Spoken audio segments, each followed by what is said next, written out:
resposta de Deus. E Jesus, olhando para eles, disse: aos homens é isso impossível, mas a Deus tudo é possível. Evangelho de Mateus, capítulo 19, versículo 26. Ainda que imbuídos do verdadeiro espírito de paz e harmonia, várias situações da rotina perturbarão o nosso estado de equilíbrio interior. Sem dúvida, os lances desagradáveis são necessários na aferição de nossa resistência e no exame de nossa capacidade de assimilar as lições do bem na escola da vida. Uma vida em paz não é isenta de lutas e tropeços, erros e desvios, conflitos e desafios. Ao contrário, a paz verdadeira decorre da habilidade de saber extrair o melhor das mais difíceis partes da existência. Há quem imagine a paz como completa ausência de lutas e conflitos, alimentando a vertigem da fuga diante dos testes do aprimoramento espiritual. Quando assim procedemos, deixamos de aproveitar tanto quanto deveríamos o ensino precioso que os dissabores podem acrescentar a cada lance do caminho diário. Deus está também nos reveses e nas decepções, nos imprevistos e nas dificuldades. Para enxergá-lo com clareza, compete-nos evitar a permanência nas lembranças desagradáveis que são semelhantes a um eco de longa duração, pelo qual revivemos e ampliamos os efeitos do desgosto. Trabalhemos, oremos e esqueçamos. Eis a recomendação para as ocorrências diárias, quando formos surpreendidos com aferições inesperadas. Diante desta recomendação, talvez alguém indague: como trabalhar, orar e esquecer? Dirige a Deus esta pergunta. Não tenha dúvida, Ele responderá, porque a Ele tudo é possível. Graças. E que nós possamos elevar o nosso pensamento ao Pai, para que Ele venha ao nosso encontro, nos auxiliando na nossa caminhada, para que aceitemos os desafios necessários, porque eles fazem parte das nossas escolhas e hoje nós estamos colhendo exatamente aquilo que semeamos. E que o Senhor possa dilatar a nossa compreensão e a nossa capacidade de entendimento, para que possamos aceitar aquilo que não podemos modificar. Dá-nos a sabedoria, dá-nos o bom senso, Senhor, para que prossigamos nesse caminho que nos leva a Ti, através de toda a exemplificação que Jesus nos deixou. Envolve-nos a todos na Tua paz e no Teu amor hoje sempre. Abençoa a nossa Tayana, que nos trará o estudo da tarde de hoje. Que Tu possas dar a ela a inspiração e a intuição, para que ela possa trazer o estudo do Teu Evangelho na tarde de hoje. E ajuda-nos, Senhor, a compreendermos e aceitarmos aquilo que não podemos modificar.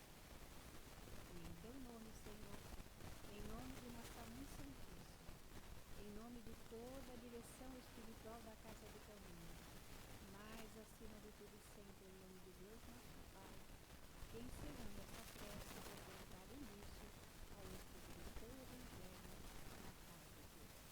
Que assim seja,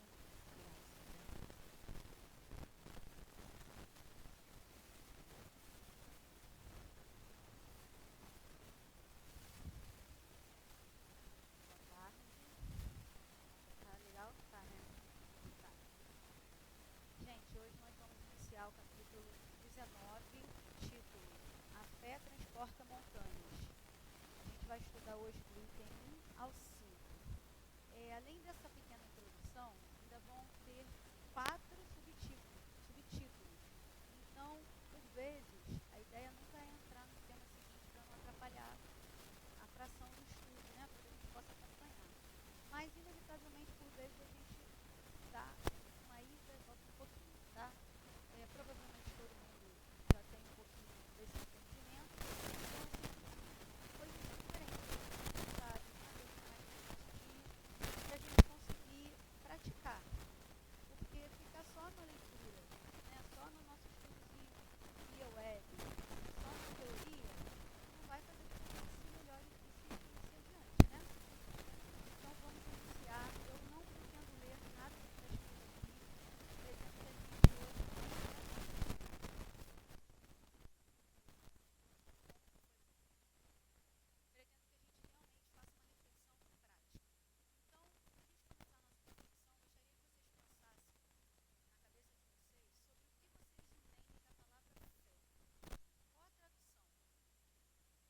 crença. Crença religiosa é uma coisa e fé é outra. A gente rezar foi uma das primeiras coisas que foi me afastando da religião católica. Eu passei a não conseguir mais rezar o credo junto com a plateia, na assembleia que se chama, né? Assembleia.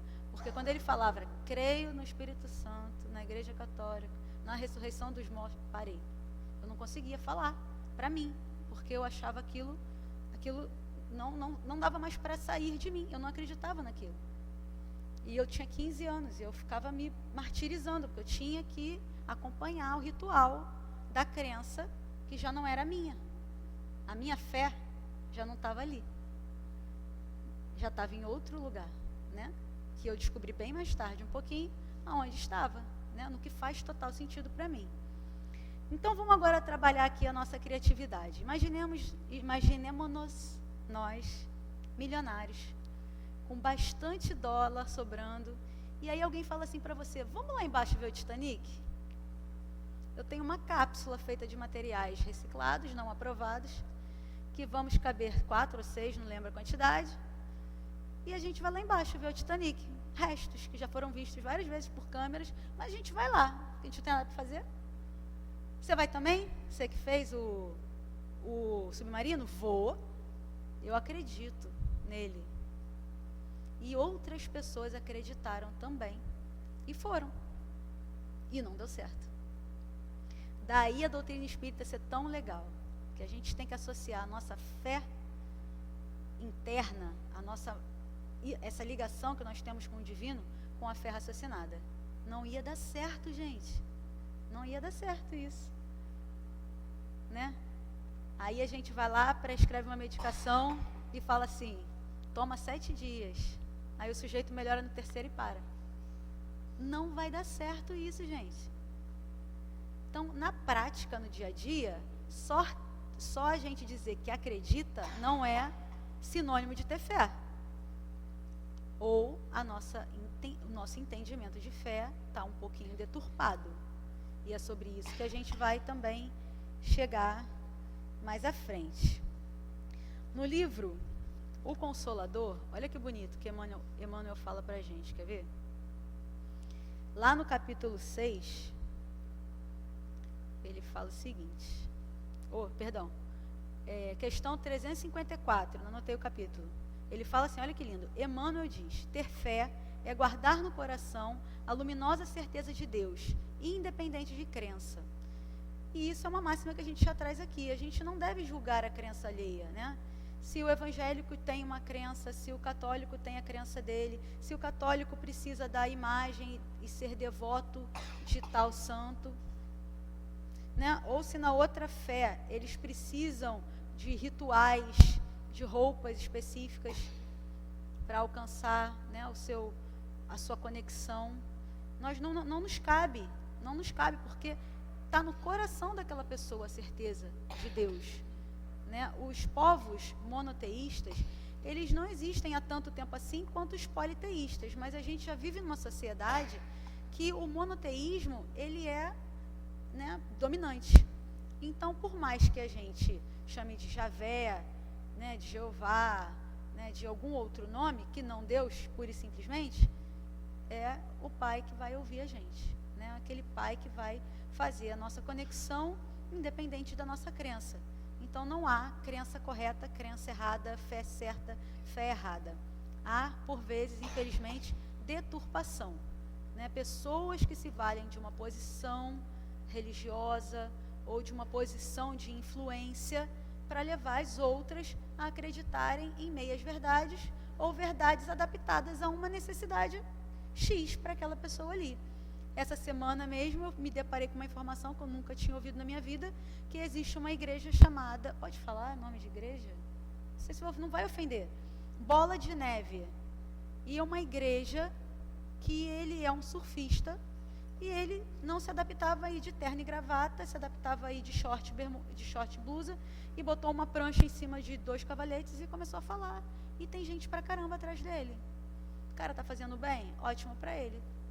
Se ele não tiver, vai estar igual as outras pessoas de outras tantas vertentes que também desencaminham seres que estão fragilizados e estão sem nenhuma perspectiva e não buscam a confiança em Deus. Porque o que a gente vê desde lá no início, e está aqui no nosso bom e velho livro dos Espíritos, né, Gil? Gil dá o nosso curso aí pra gente. No item 6 está escrito assim, o sentimento íntimo que temos em nós mesmos da existência de Deus não seria devido à educação e produto de ideias adquiridas? Resposta: se fosse assim, por que vossos selvagens teriam tal sentimento? Se o sentimento da existência de um ser supremo fosse apenas produto de um ensinamento, ele não seria universal e não existiria como as noções de ciências, senão naqueles que tivessem podido receber esse ensinamento. Então isso aí já cala a nossa boca, já faz com que a gente entenda que se a gente está no estágio hominal hoje, a gente já tem dentro de nós a sementinha do entendimento de Deus e desse vínculo que Deus, Ele está com a gente. E aí a falta da nossa fé, a nossa balançada, isso aí já é com a gente. Né? Haroldo fala uma coisa muito interessante. Livre-arbítrio, ele é universal? Eu tomei até um choque quando ele falou, não. Eu falei, oi? Mas eu achava que era. Ele não é universal o livre-arbítrio. Você pode escolher o que você vai plantar, mas você escolhe o que você vai colher? Não escolhe. Você vai colher exatamente o que você plantou. É nesse sentido que a gente consegue entender que o livre-arbítrio não é universal. Porque eu só plantar besteira e não, me arrependi, não vai dar. Não, querido, você plantou aquilo ali, então você vai colher aquilo ali. Aí você se restabelecendo com a lei, ok, faça melhores escolhas agora, que o resultado vai ser melhor também. E é nisso que a gente tem que amparar a nossa fé. Porque ela é posta em dúvida, não é aqui dentro, quando a gente está rindo um para o outro na festa junina, né? Ela é posta em dúvida quando a doença bate na nossa porta, quando a falta de recursos bate na nossa porta. A gente vive num país maravilhoso que não existe muito isso, mas as calamidades chegam, né? As pessoas perdem tudo, né? Um ente querido. Então é nesse momento que nós somos convidados a praticar o que a gente acha que tem de fé. E aí nessa andança também, eu peguei alguns exemplos, né? Muitas pessoas, principalmente aquelas pessoas que gostam de se chamar de cientista, eles gostam também de dizer que não tem fé nenhuma, crença nenhuma, religião nenhuma, para que tenham mais credibilidade no seu meio acadêmico. E isso é uma coisa curiosa, porque hoje em dia, com tanta liberdade, a gente tem tanta liberdade para tudo, mas algumas coisas ainda são tão presas, né? E aí eu estava ouvindo esse pastor falar, e no final da fala dele, ele cita, eu até tenho uma cola, quer ver? Para não falar o nome do moço errado. Francis Collins, eu não sabia o nome dele, eu gosto tanto de biografia, eu gosto de saber o que aconteceu para o cara chegar naquela situação, né? O nome dele é Francis Collins. Ele foi a pessoa que mapeou o genoma humano. Ele codificou o nosso DNA. Então a gente pode dividir a nossa atualidade no estudo desse homem. Porque olha a quantidade de coisa que a gente consegue fazer, a humanidade consegue fazer, a partir da descoberta e do trabalho desse homem. Vou repetir o nome dele, Francis Collins. Aí, ele escreveu um livro. O nome do livro é The Language of God, que é a língua de Deus. Aí você para pensar, nossa, um cientista renomado, todo mundo no meio da biologia deve conhecer esse homem, né? Eu fiquei apavorada de nunca ter ouvido falar no cara. E foi a público, depois que ele escreveu esse livro, para se declarar evangélico. E ele foi muito honesto, ele falou, eu não podia dizer o que eu no que eu acreditava, e não podia falar mais sobre isso, talvez sobre inspiração, talvez sobre alguém colaborando, porque ele ia perder os patrocinadores para o trabalho dele. Ele precisava, ele queria muito concluir aquele trabalho. Concluído o trabalho, ele pôde se exprimir, pôde se expressar, e aí falou que era temente a Deus, né? Como nós, cristãos, né? Então, olha que interessante, a gente não consegue desvincular, porque se a ciência está aí hoje, é para respaldar muita coisa que anteriormente parecia misticismo. Chico antigamente fazia as suas psicografias e dizia que no plano espiritual existiam aparelhos que a gente se comunicava, e aí, nossa, que absurdo, é ficção científica. E temos hoje, os recursos já chegaram. Não estávamos naquele momento preparados para receber aquela condição. E a nossa fé no que ele falou era nenhuma. Porque também existe um desafio que vocês vão conseguir refletir, cada um de vocês, dentro de vocês, que são 3 estágios. Aquela pessoa que não tem fé, não tem mesmo. É o cara que não tem fé, nada vai dar certo, não é possível acontecer isso. Não adianta, nem olhando, ele acredita. Esse é o primeiro estágio. Existe o segundo estágio, que eu me enquadro, muito parecido com o de Tomé. Eu fico reticente ali, dependendo do que seja, aí de repente uma luzinha, aí, caramba, é mesmo, viu? Pode acontecer. Então você precisa de alguma coisa palpável, principalmente as pessoas que não têm uma mediunidade muito aguçada. Acredito eu que o médium que tem uma mediunidade, seja qual for, uma ou múltiplas, para ele seja mais tranquilo, porque ele tem essa certeza. Porque o último estágio é você ter a fé, por ela já fazer parte de você. Você crê. E é isso que é interessante. Ele fala aqui, olha, que fé é guardar no coração a certeza luminosa de Deus, independente de crença. A fé é o eu sei. Eu sei. Então, se a pessoa está numa doença muito crônica, ou muito dolorida, ou uma doença sabidamente sem cura, e que a pessoa já se esvaiu nos recursos materiais, mas ela sabe que aquilo é temporário, ela não se desespera, ela vai sentir dor, ela vai balançar, vai doer mesmo, emocionalmente, fisicamente, mas ali dentro, ela sabe que Deus não desampara, que se algo está acontecendo, pode não ser bom aos seus olhos, mas é o correto. Isso é uma citação de Joana de Ângeles. Não é bom para você, não está bom para você nesse momento, mas é o correto. Então se ampara nisso, né? É muito fácil, como eu falei para vocês desde o início, a gente teorizar. Chegar aqui, trazer 1, 2, 3, 5 autores, várias pessoas renomadas que passaram essa informação, e aí você vai e tem um cálculo renal. Aí você grita, se desespera, começa a pedir, pelo amor de Deus, alguém me ajuda. Né? Você pensa, você não consegue raciocinar. O filho teu arranha uma unha, você já pensa, está morrendo. Está morrendo, meu Deus, o que eu faço? Então, essas são os nossos desafios num planeta de provas e regenerações, né? É a fé que vai ser colocada em prova, né? O tempo inteiro, no nosso dia a dia, em maior ou menor grau. E aí ele também trouxe para a gente uma coisa curiosa. Vocês acham que a fé, ela pode ser ensinada? Se eu chegasse aqui para vocês com um manualzinho, como ter fé? Acordar, fazer um Pai Nosso, dar bom dia com o melhor sorriso, isso seria suficiente? Infelizmente não é, gente, porque o que se pode ensinar é uma crença. O que a gente faz aqui, estudando o Evangelho, estudando toda a codificação, é aprimorando os nossos conhecimentos. Mas aprimorando os nossos conhecimentos, a gente também se aprimora como seres imortais. E daí sim a gente vai formando, né, porque a fé é uma construção. Então a gente vai formando, tipo um joguinho de Lego, dentro da gente, essa estrutura cada vez mais solidificada. Mas ensinar não dá. E por que eu estou falando isso? Muita gente, e talvez vocês conheçam outras pessoas, quando se depara com uma situação que já passou e passou bem, tende a dizer assim para o outro: fulano, claro que você vai fazer isso.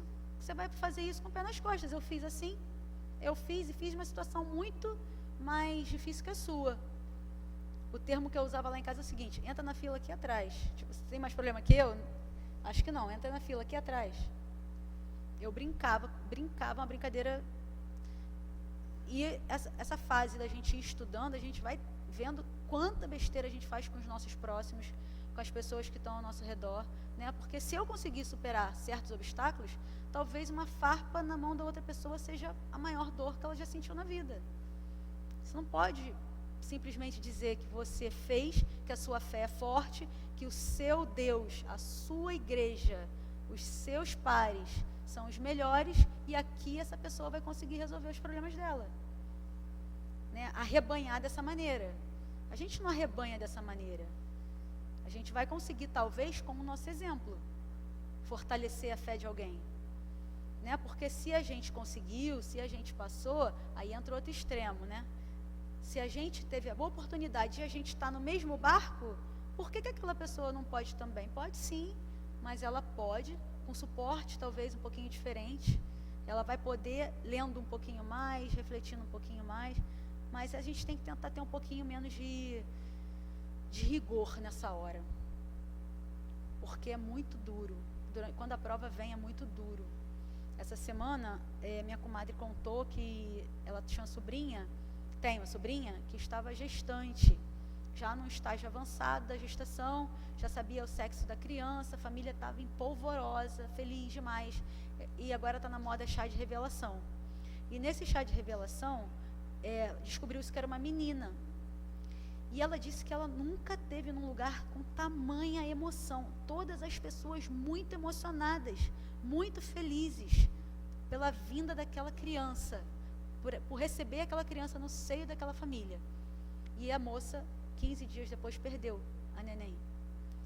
E aí, vocês imaginam, como é que eu hoje, estudante da doutrina espírita, posso chegar para essa mãe e falar para ela que está tudo sob o amparo de Deus? A fé dela, será que está em que nível para ouvir isso de mim? Eu, covardemente, não consegui dar um abraço na minha tia quando ela perdeu o meu primo na Covid. Covardemente, porque quando eu imaginava, sendo mãe, uma mãe perdeu um filho, eu não sabia o que eu ia falar. E eu achava que se eu chegasse perto dela, eu ia começar a chorar e ia desestabilizar, que já é uma senhora, podia passar mal, era o meu pensamento.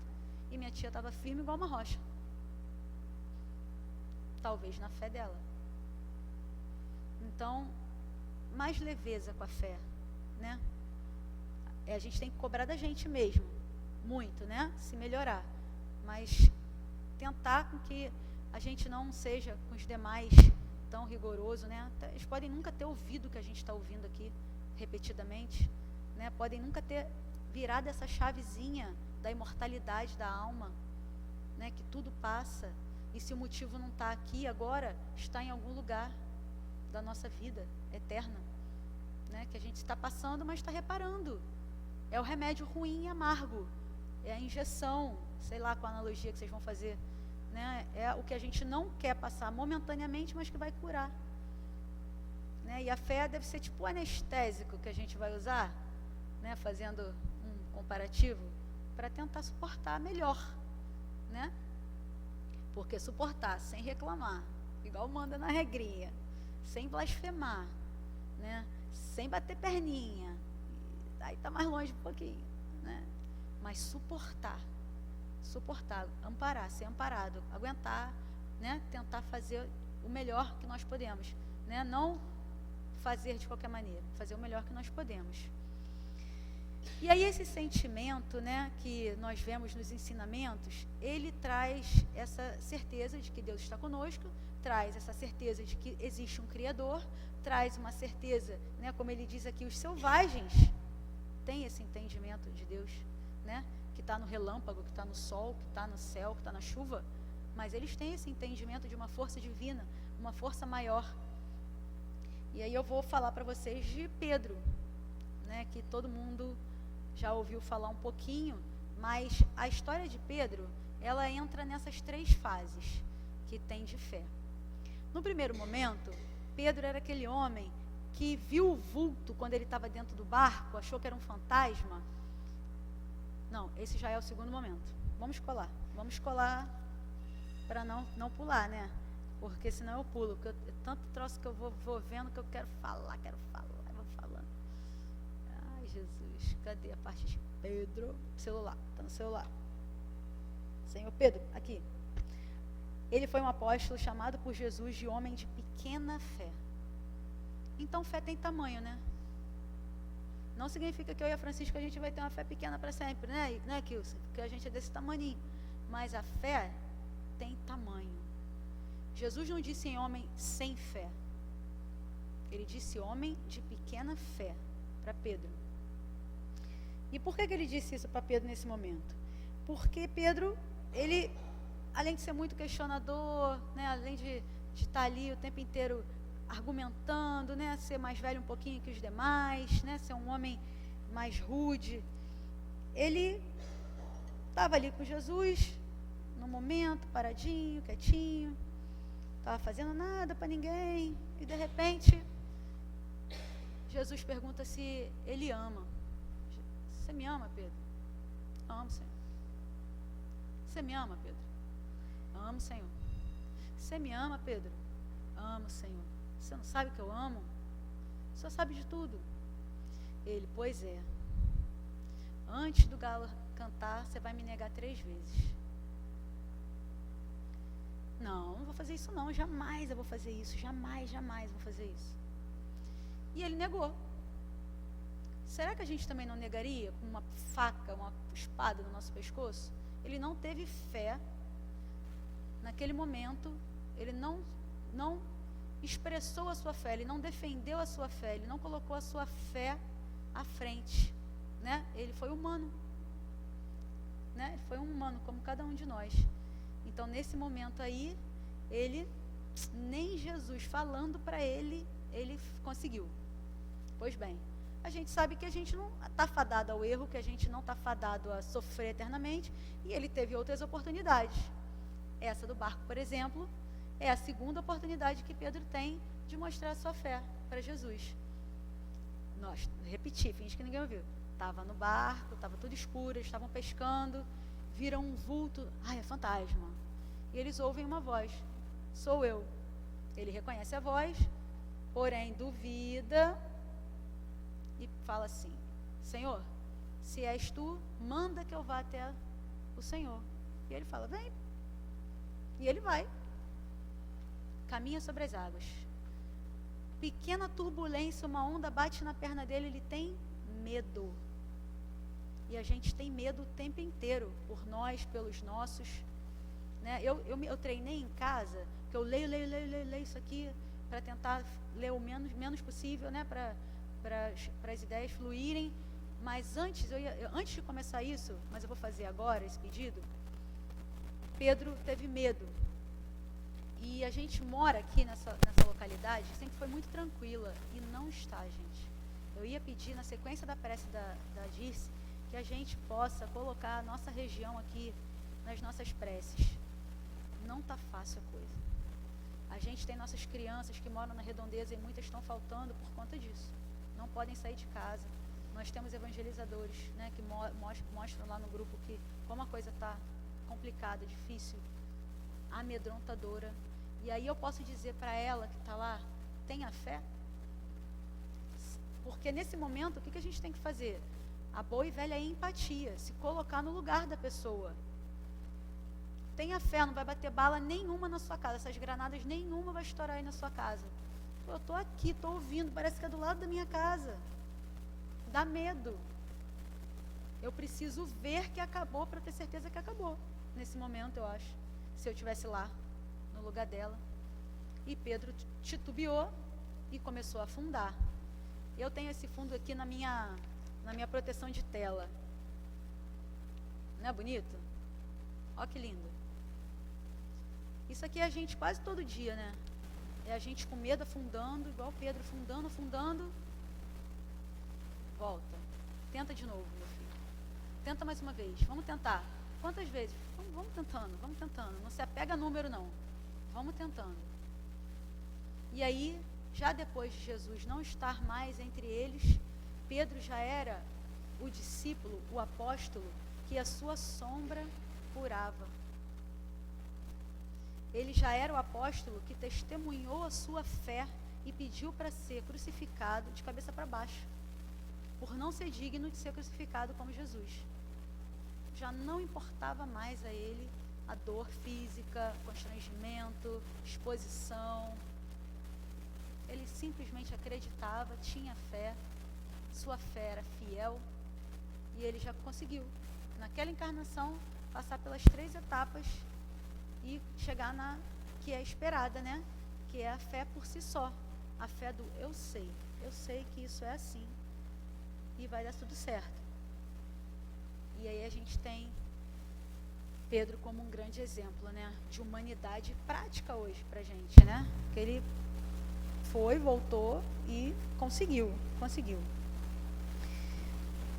E aí do outro extremo, a gente também tem uma passagem na Bíblia muito legal, que Jesus estava repousando debaixo de uma árvore e um centurião chega para conversar com Jesus. Pedir, né? O pessoal chegava, era para pedir mesmo. Ou ensinamento, ou favor, era para pedir, né? Para ouvir, nem que fosse para pedir, para aprender, mas era para pedir. E o centurião, o próprio nome já diz, né? Ele cuidava de 100 centurião, cuidava de soldados. Mas ele não estava na última patente. Ele também era comandado. Ele mandava e era mandado. E ele chegou para Jesus e explicou a Jesus que na casa dele o empregado estava muito mal. E Jesus, de imediato, se prontificou a ir até a casa do centurião. E o centurião disse a Jesus: Senhor, não é uma necessidade. No meu trabalho, quando eu mando, eles obedecem. Eu não preciso estar perto. E quando eu recebo ordens, também ninguém vem até mim, eu cumpro. Porque eu sei como são as ordens. Então basta que o Senhor diga. E ele estará curado. Porque eu não sou digno que o Senhor entre na minha morada. E Jesus diz que nunca tinha visto tamanha fé. Então a gente acha, né? Julga muito, o político tal, né? O sei lá quem não tem caráter. Tira todo mundo pela média, né? Tal profissão, tal coisa. Corrupto assim, corrupto assado. Bezerra de Menezes foi político. Já pararam para pensar nisso? Eu vi o vídeo esses dias. E aí? Alguém tem alguma coisa para falar dele? Né? Então, é isso. A fé do tamanho do grão de mostarda, que a gente vai fazer crescer, vai regar, vai trabalhar nela, vai fortalecer ela, vai esculpir cada vez mais, construir e reforçar, para que a gente consiga passar pela adversidade da encarnação num planeta em transição, num momento tão cruel quanto esse. Eu sou repetitiva pra caramba, e em casa às vezes eu até pergunto assim: quantas vezes eu já falei isso? Já falei, né? Já falei essa? Mas é muito marcante para mim essa imagem, porque te confesso que eu não sei quem foi que me deu essa orientação, mas me acalmou muito. Me mandaram pensar num copo assim, só que mas cheio de lama. Então esse é o planeta Terra, um copo cheio de lama. E agora está sendo colocado aqui dentro água limpa. Está um turbilhão. Quem está aqui dentro acha que só tem lama, só tem problema, só tem confusão, mas em algum momento a maioria vai vencer da água limpa e vai renovar totalmente a água e vai acabar o problema. Por que eu digo isso para vocês? Eu não sei se vocês têm a mesma impressão que eu, e a minha fé está sendo testada demais nisso, mas na minha geração, pai e mãe olhavam assim e a gente ficava quieto, né? Olhou, calou a boca, na hora. E parece que a humanidade está dando um salto para trás. Então, se a minha crença, que eu ainda chamo de crença, não é fé ainda, a minha crença diz que não. Minha crença, que eu acredito mesmo, piamente, é que a gente só progride. Então, o planeta está melhorando, está entrando a água limpa. Isso a minha razão me diz, juro para vocês, não estou aqui sendo demagoga. Mas na hora que eu vejo um filho meu metido num troço absurdo, assim, que você não acredita, eu falo assim: meu Deus do céu, não vai dar certo. Não tem como, não vai limpar nunca essa água, não vai limpar. Minha fé, cadê? Cadê a fé? Foi para onde? Eu trago para evangelização, eu faço culto no lar, vira e mexe, eu falo alguma coisa, tanto que eu era até chantageada quando eu fazia alguma coisa, eles falavam assim: Jesus faria o quê, mãe? Eu falei: Jesus não está aqui em casa. Mas a fé, que é diferente de crença, né? A razão te diz, tua crença te diz. Você acredita mesmo? Ótimo. Mas e a fé, a fidelidade, que Deus é maior que tudo isso e que tem um planejamento traçado para o nosso planeta e que vai dar tudo certo? Ela está onde nesse momento? Porque a gente estando aqui dentro é fácil, gente. Mais fácil um pouco. Né? Porque às vezes a gente chega aqui com dor também, física, moral, problema pra caramba, mas vem assim mesmo. Mas lá fora é mais difícil. A gente exemplificar, a gente dar o nosso papel, né, de exemplo, né, de testemunho.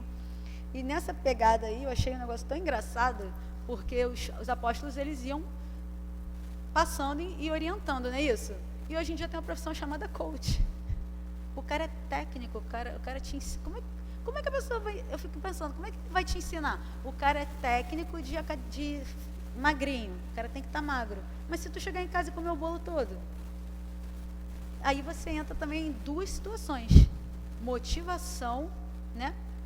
Porque você, para se motivar, você se motiva, você tem força interna, vontade, você tem ânimo, né? Você vai lá e você vai dizer, eu quero fazer assim, eu vou fazer assim, eu vou resistir. E tem o incentivo. Incentivo é, bora Francisca, vamos subir essa escada, que é o que o profissional faz, né? Vamos lá, ele te incentiva, mas ele vai te carregar, se ele te carregar também não adianta. Então, incentivo e motivação são duas coisas totalmente diferentes. Para a fé, só motivação. Porque se eu posso falar aqui para você, ó, gente, a fé de Chico Xavier, né? Impressionante, que lindo. Mas é a dele, é a fé dele. Para a gente aumentar, crescer e melhorar, a gente que tem que se motivar.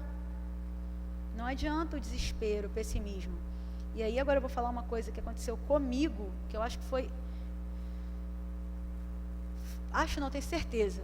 Por quê? Eu já tive 3 situações bem complicadas na minha casa.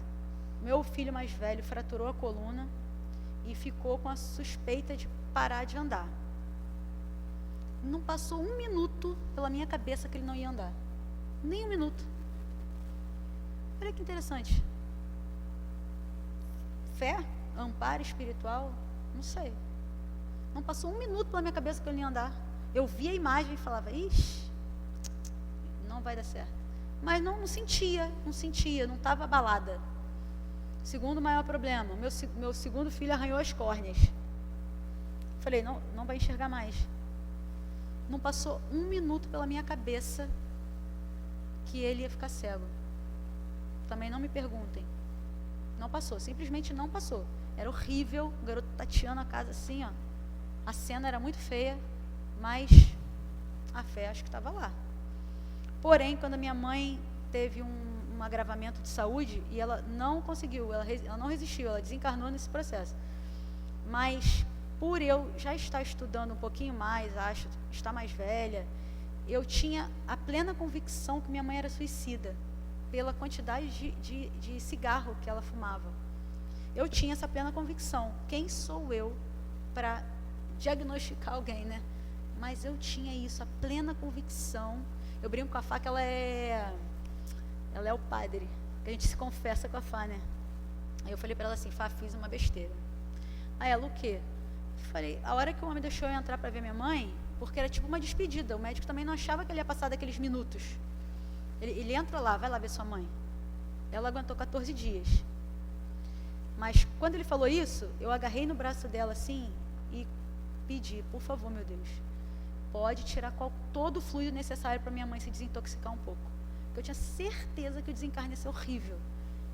Pela minha crença, pelo que eu acredito. Aí lembrei de André Luiz, lembrei de como era, né?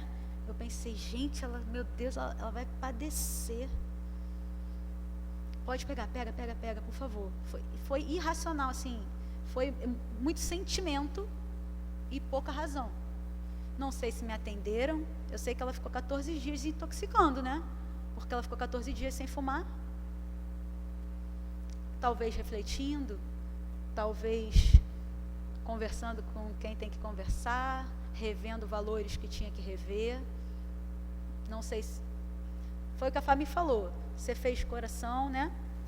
Fez por ser sua mãe. Mas ali eu acho que eu tive fé. Naquele momento eu tive fé, porque eu pedi no eu sei. Eu sei que pode acontecer, eu sei que vocês podem me ajudar, eu sei que vocês veem quanto ela trabalhou durante a vida, todo mundo erra, todo mundo tem seus problemas, mas, por favor, não deixa ir assim. Então eu acho que fé mesmo eu tive ali.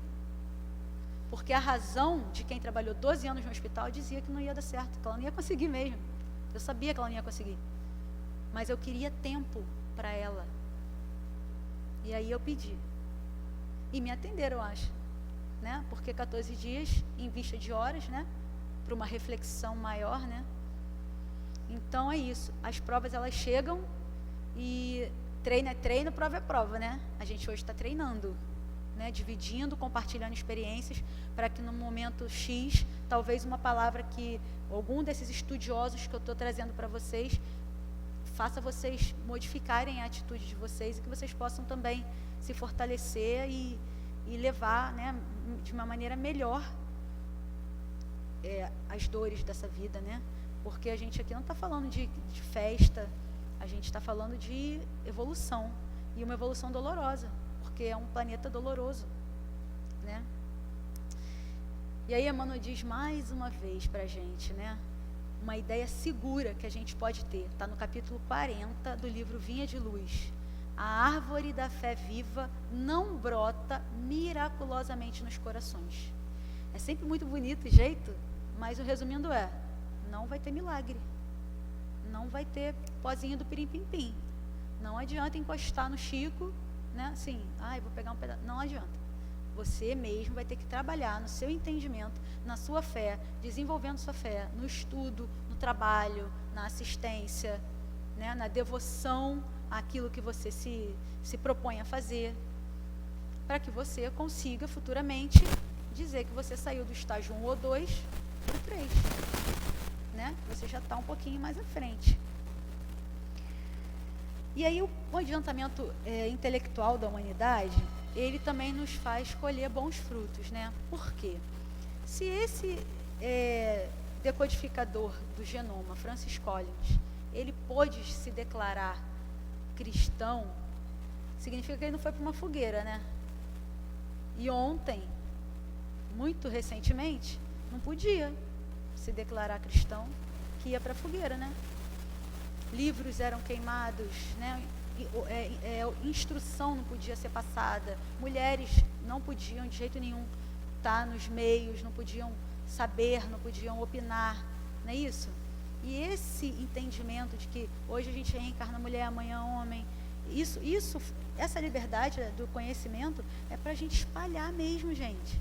É para a gente deixar com que todo mundo possa desfrutar disso, porque se a gente achar que vai ficar só para a gente esse poder milagroso, que vai trazer o bem maior, mas só lá para casa, infrutífero. Não, né? A próxima tá vendo como é que eu sabia que eu ia cair? Porque tem na próxima a figueira seca. Vocês aguardem que não tem spoiler. Mas vocês vão ver. É infrutífero, é infrutífero. Não tem benefício para você isso. Guardar para você. Não dá. Não vai adiantar nada. Hoje, tadinho do Emmanuel, tá com o ouvido doendo lá. Foi muito Emmanuel hoje. A conquista da crença, ela é edificante, né? E não é serviço de menor esforço. E o que essa passagem que ele fala trouxe para o meu entendimento? A gente se culpa, né? Quando a gente passa a aprender um pouquinho mais, o normal, eu acho, comum, então, não falar normal, falar comum, é que a gente se culpe. Porque se a gente sabe que mais é cobrado de quem mais sabe, logo eu tenho que errar menos, né? E aí outro dia lá, o doutor Herman falou, é isso, minha filha, errou? Bora pra frente aqui, ó. Errou? Faz então, é como Jesus disse, vai e não erra de novo.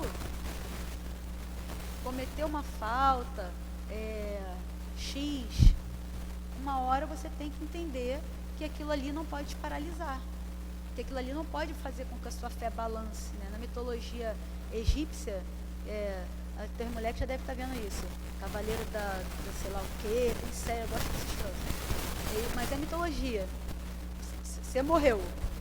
Eles colocam seu coração numa balança para saber se você vai para o lugar bom ou para o lugar ruim. Então é daí que ele, olha só como é que é antiga, né?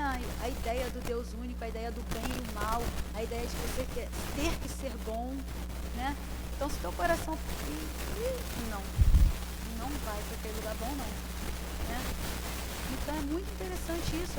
Não é fácil, não é simples a gente ser testado e superar e passar, né? A fé sincera, ela é calma. Ela não é aquela fé da gritaria. Vocês venham aqui para comprovar, eu vou fazer acontecer. Eu vou tirar do corpo desse... É calma, a fé é calma. Por que você vai apavorar quem já está mais apavorado? Né? Já que a gente chegou à conclusão que a nossa fé ela é testada num momento de dificuldade. Né?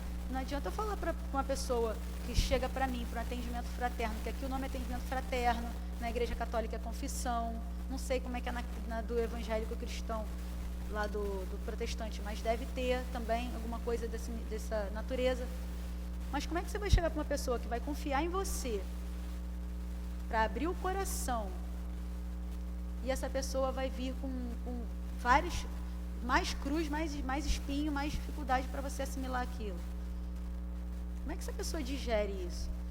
E é nessas horas, numa desses estudos, o Haroldo reforça: nunca se viu tanto uso de antidepressivo, tanta gente querendo fugir da realidade, tanta gente se escondendo atrás de redes sociais para viver bem, para aparentar estar bem. Será que é porque essas pessoas não têm fé na vida verdadeira, na vida prática, e preferem o insulamento? Porque já foi dito várias vezes que a gente sozinho não faz nada.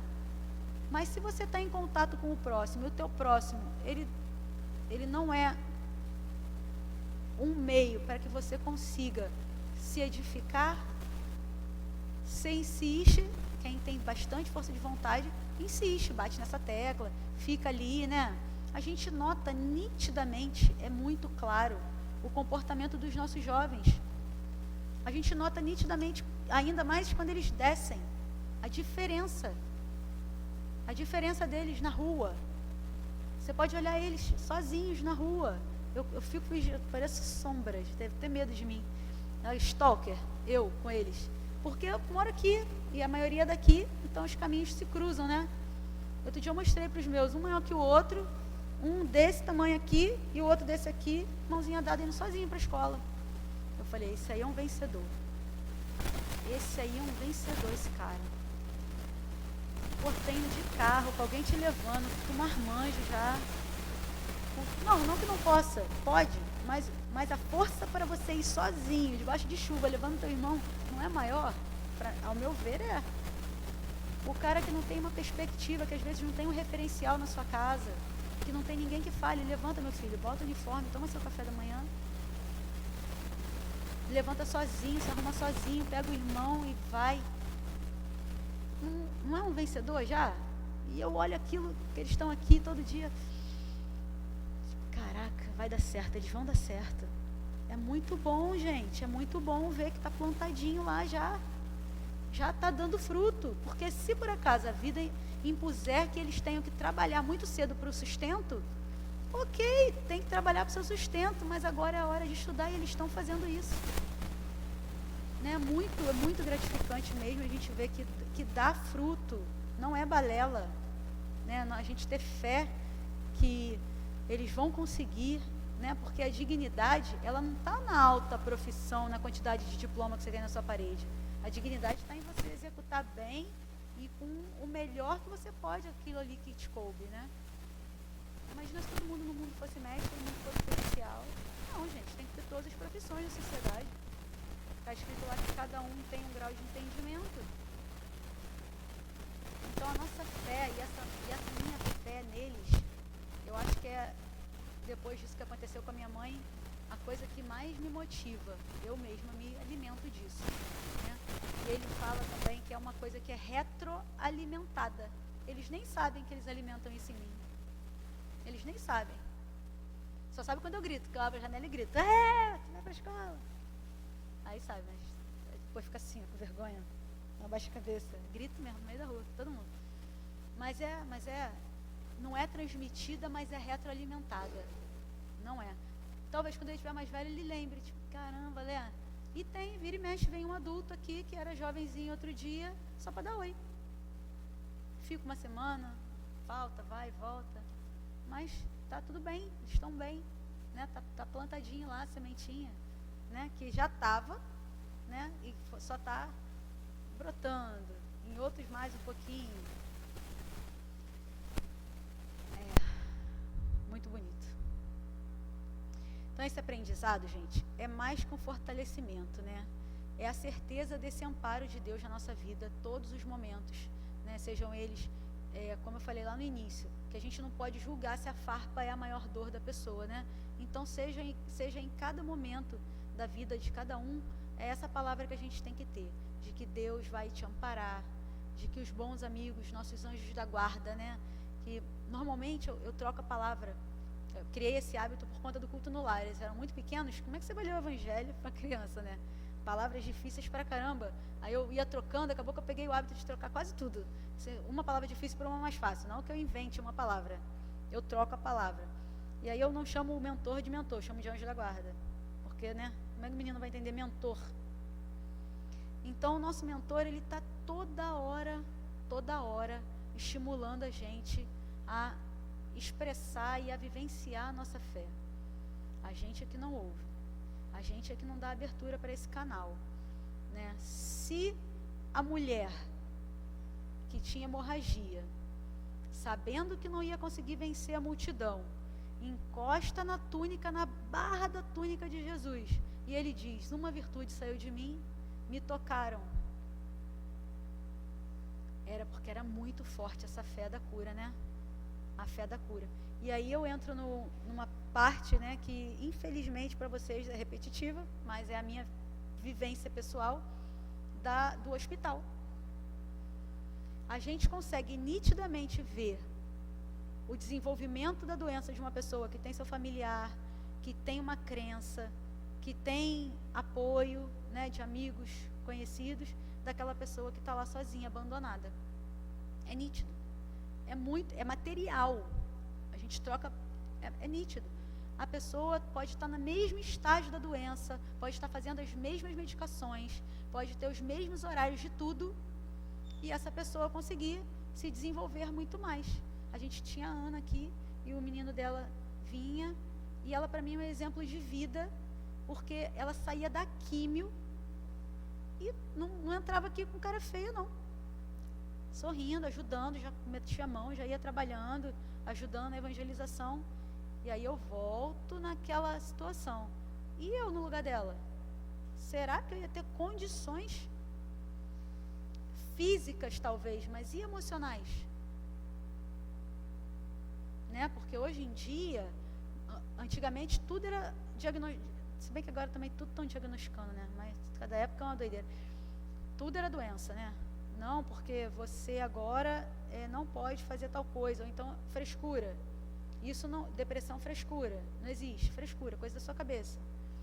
Então, hoje a gente já consegue ver que as doenças emocionais, elas estão cada dia mais fortes e interferindo cada vez mais, né, na situação. E eles fizeram um estudo muito interessante sobre essa condição da saúde.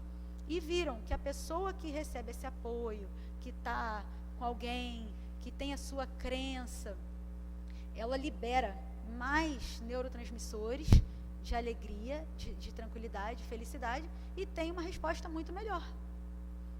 E a ciência vai dizer que foi Deus? Não, vai dizer que foram os neurotransmissores. Mas a gente que já entende que esse amparo todo, cada vez que a gente faz uma prece verdadeira e ela nunca se perde, isso tudo está entrelaçado, e que no final a gente vai ver que tudo é uma coisa só, né, que hoje infelizmente a gente ainda não consegue entender. A gente vê como é importante partilhar, né, entender como é importante que a gente esteja envolvido no que quer que seja. Quem só trabalha com computador tem menos facilidade, mas as outras pessoas que têm profissões N, professores, policiais, enfermeiros, comerciantes. Você está lidando com gente o dia inteiro. Está lidando com gente o dia inteiro. Então, será que se você, claro, ninguém aqui é Jesus, mas será que se você levar para aquela pessoa um pouquinho de virtude, um pouquinho de um... Olha, você não está querendo muita conversa, mas lá essa semana onde eu vou, deram esse papelzinho, ele é tão bonitinho, leva contigo. Às vezes no ônibus você tem nada para fazer, você lê. Já pode ser uma, né? Não precisa de grandes coisas para você ajudar a pessoa a fortalecer a sua fé, né? Não é uma academia, você tem que pegar peso, você tem que dar a codificação inteira na mão da pessoa. Não, mas uma palavra, um ouvido, às vezes não é nem para você falar. Não é nem para você falar. Para fortalecer a fé de alguém, né? Mas é isso. A própria mulher conseguiu, né, a recuperação dela.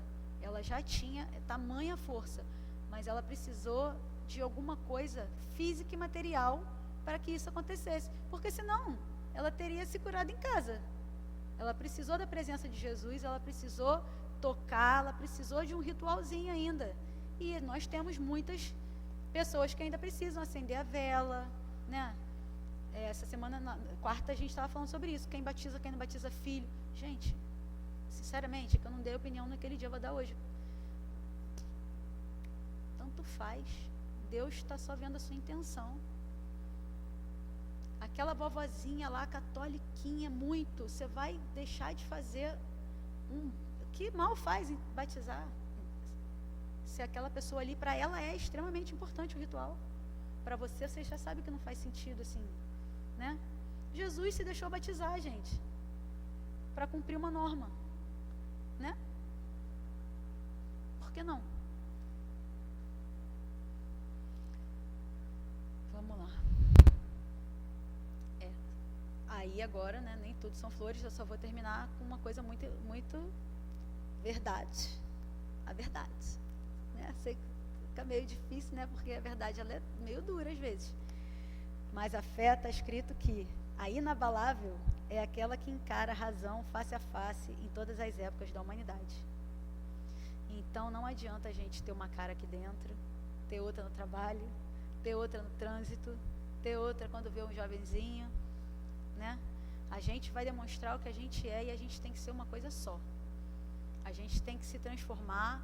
O homem velho dá lugar ao homem novo, mas o tempo inteiro, né? Tem que ser inabalável a sua fé.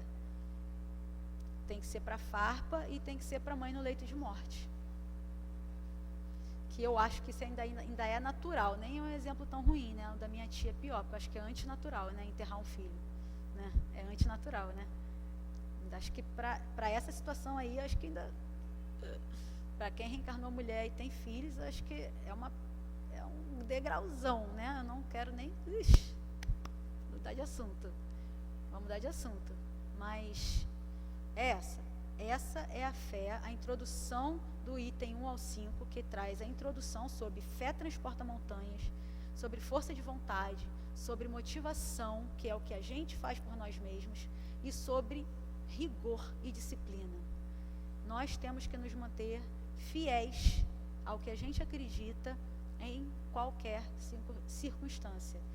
E não é moleza isso, né? Não é moleza. Se está tudo bem, o mar está calmo, você anda sobre o mar. Se bateu uma ondinha, aí o que a gente faz, né? Então, esse é o finalzinho para a gente pensar, né? Pensar naquele povo todo que saiu do Egito atrás de Moisés, gente. Eu fico pensando, é alegoria, não é? Tradução não é? É contextualizado? É para fazer gado trabalhar? Gente, não interessa. O importante é a instrução, a educação que isso dá para gente, o ensinamento. Pensa bem, um povo seguiu um homem para dentro do nada, porque eles eram escravos, mas tinham casa. Eram escravos, mas tinham umas migalhas ali. É para sair dali e ir para o nada, né? E Jesus disse, né? Os pássaros não plantam e não colhem, e não falta nada, né, para eles. Então que a gente consiga equilibrar todas essas questões na nossa vida, mas que a gente consiga ter a nossa fé, né? 1, 2 ou 3, não. A gente não tem um não. A gente já tem alguma, né? Nem que seja indo lá dentro e falar, doutor Herman, pô. Não é isso? Eu acho que a gente está na fé 2, que o bicho pega aqui fora, eu quero ir lá dentro conversar com o doutor Herman. Por que a gente não conversa com o doutor Herman na cama? Deitado, sentado na sala? Doutor Herman? Não, tem que ir lá dentro. Não tem? Então a gente é 2, né? A maioria das vezes é 2, né? Então, mas já melhor que 1. 1 não. Vamos tentar tirar todo mundo do 1, passar para o 2 para a gente pular para o 3. Então, muito obrigada, que vocês fiquem com Deus e ponham a nossa região nas suas preces diárias, por favor. Boa tarde. Graças a Deus.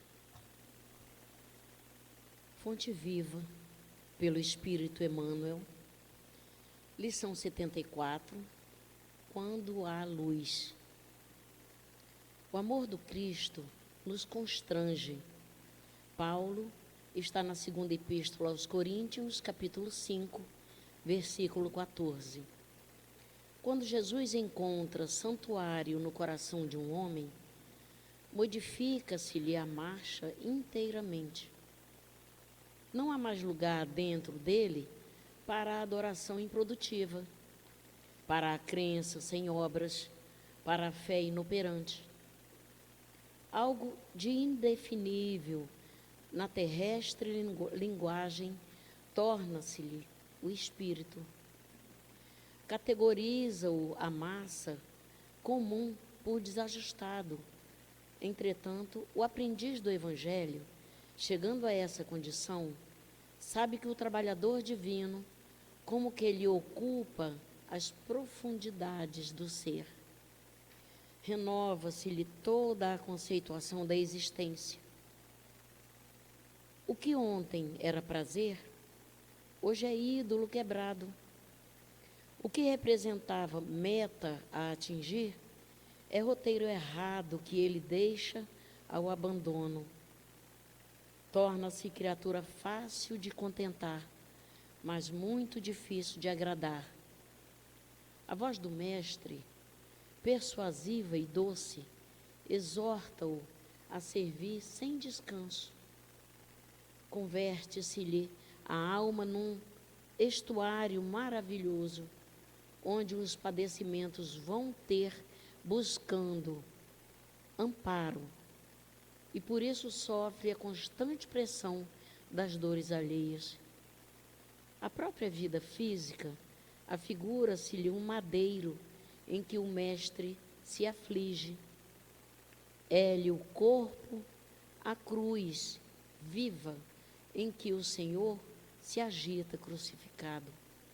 O único refúgio em que repousa é o trabalho perseverante no bem geral. Insatisfeito, embora resignado, firme na fé, não obstante angustiado, servindo a todos, mas sozinho em si mesmo, segue estrada fora, impelido por ocultos e indescritíveis aguilhões. Esse é o tipo de aprendiz que o amor do Cristo constrange, na feliz expressão de Paulo. Açoita-o a luz celeste por dentro, até que abandone as zonas inferiores em definitivo. Para o mundo, será inadaptado e louco. Para Jesus, é o vaso das bênçãos. A flor é uma linda promessa, onde se encontre. O fruto maduro, porém, é alimento para hoje. Felizes daqueles que espalham a esperança, mas bem-aventurados sejam os seguidores do Cristo que suam e padecem dia a dia, para que seus irmãos se reconfortem e se alimentem no Senhor. Graças a Deus. Graças a Ti, Senhor Jesus. Vamos passar para o nosso momento do passe, que os médiuns se posicionem e que pensem em Jesus, pensem que a espiritualidade está aí à frente de cada um, fortalecendo a cada um, para que esse passe seja fortalecido no amor de Jesus. Então vamos pensar em Jesus, vamos ter fé, vamos acreditar que estamos sendo acolhidos e tratados pelo Mestre Jesus.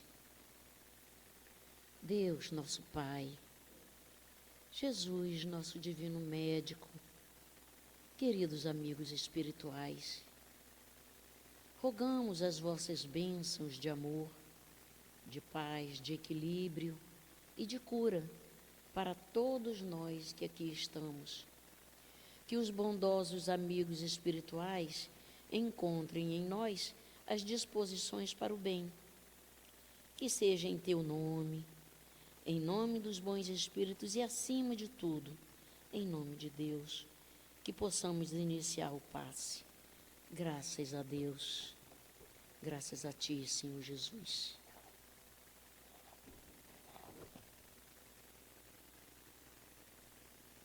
Eis o nosso futuro, que é deixar-se iluminar pela luz do Cristo. Mudança assim, podemos citar a de Paulo de Társio e de Maria de Magdala.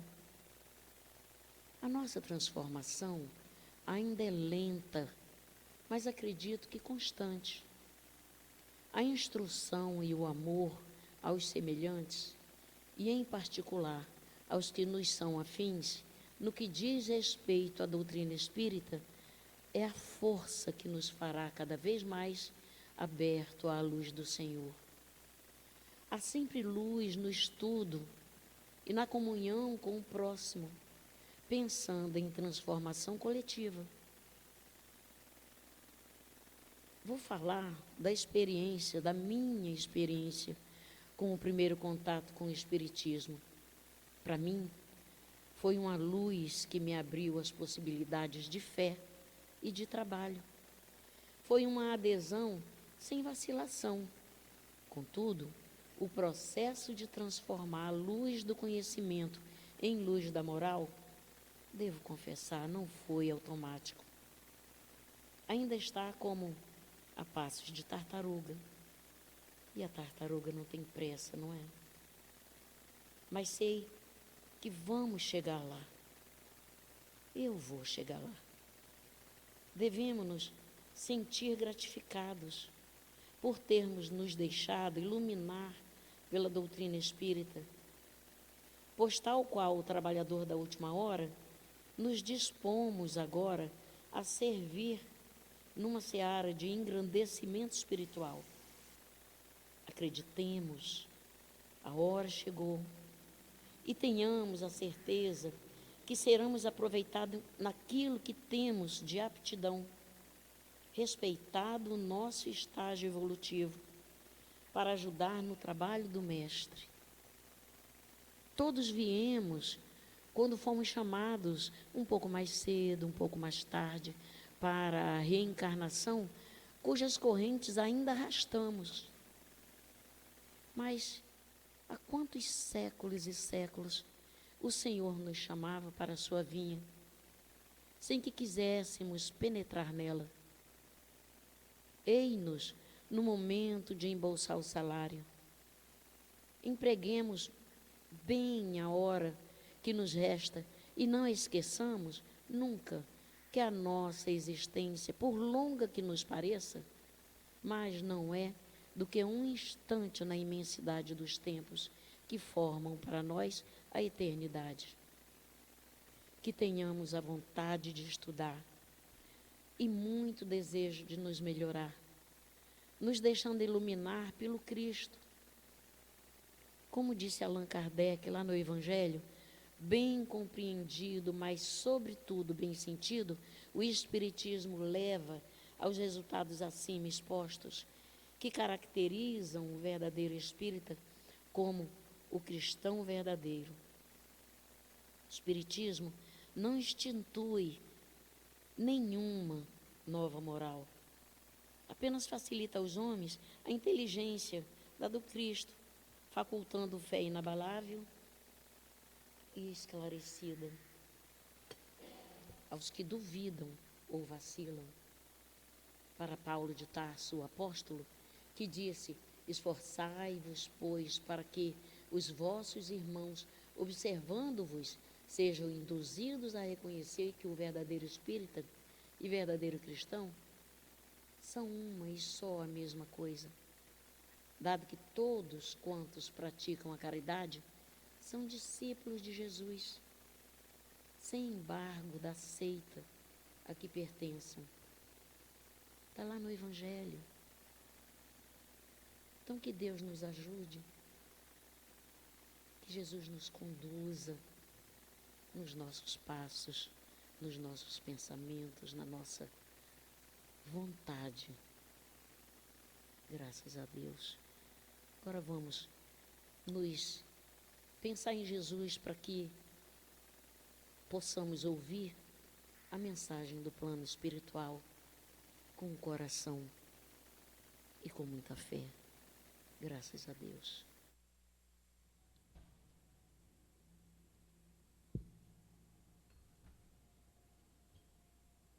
Que Deus, na sua infinita misericórdia e amor, possa trazer a cada coração aqui presente a certeza de que Ele está e estará com todos, desde que nós estejamos com Ele. Às vezes a nossa fé é pequenina, diante dos obstáculos, diante das dificuldades da vida. Mas nós não podemos nos desesperar. Temos que crer, sim, que tudo está sobre o amparo e a proteção e a supervisão de Deus. E Ele nos dá exatamente o remédio que nós precisamos. E às vezes o remédio é amargo, mas é necessário para a nossa cura. Que não fiquemos desanimados, que não deixemos a nossa fé se abalar, mas creiamos que tudo o que há no mundo há uma razão de ser, porque nós somos espíritos endividados, rebeldes às leis do Pai, e que aqui estamos para que este planeta possa se regenerar. Mas, para isso, precisa da nossa colaboração. E temos, sim, como a irmã falou, o incentivo. Incentivar os nossos irmãos que vale a pena fazer o bem, que vale a pena ser bom. E não nos prendamos às ilusões. Não deixemos a nossa fé ficar abalada, mas vamos fortalecê-la nos princípios que Jesus nos ensinou, tendo fé, acreditando que tudo vai melhorar.